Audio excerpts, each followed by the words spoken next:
When I was starting to play, there wasn't even, I think in Boston, in Berkeley, was one of the very few places where you could actually, I'm not even sure if you could major in guitar.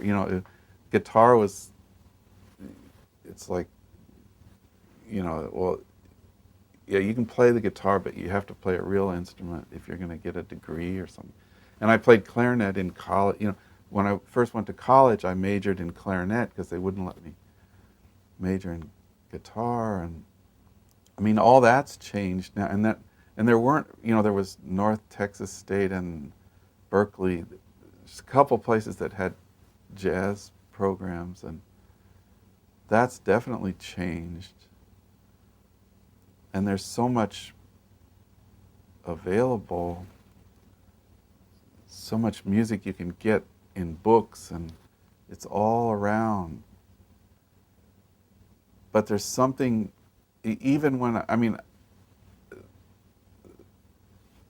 my generation, it's still, I had to kind of learn by going, I'd go to clubs and older guys would let me play, and a lot of it happened outside of school, and I'm thankful that I was able to, and the generation before that was even more, where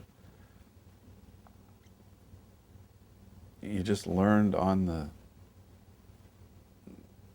in a bar or something. That's where you learn how to play. But and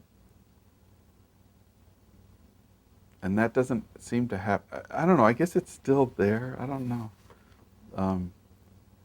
And I'm glad that all this stuff is available. But there's something. I think you can't just go one way. You have to try to get as much as you can get from as many different directions. Like if you just go into a school, I think the danger is just to go into a school and stay within that. I mean, there's a lot in there.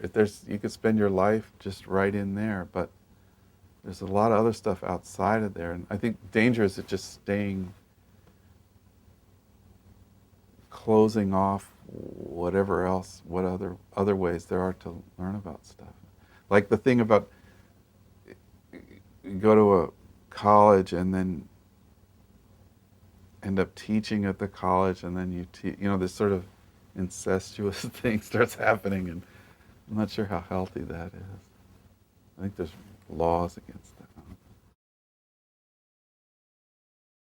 I just recently have gotten to play a little bit with Jason Moran, a piano player.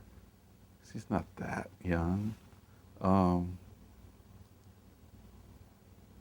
But he's someone within the last few years that I heard that, like, I heard something in his music that sometimes I almost get afraid that I heard some sort of, I can't explain what it is, but something that I hadn't heard for a long time that goes way, way back,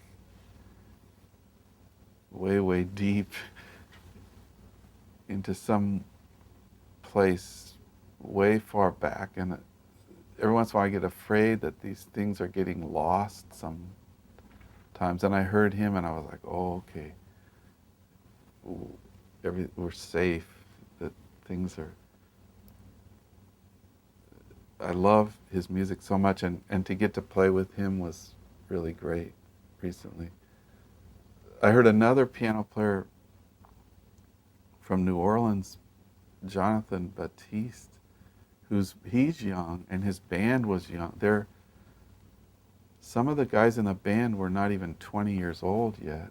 I just heard them a few months ago. And I heard something in that music that,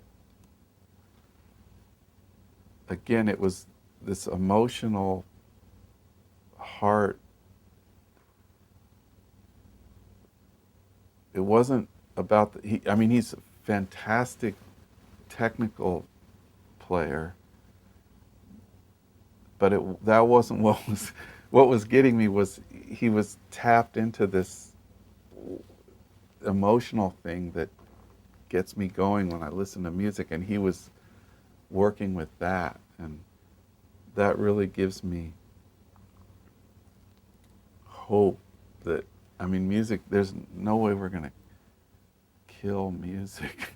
There's always going to be somebody that's going to get it.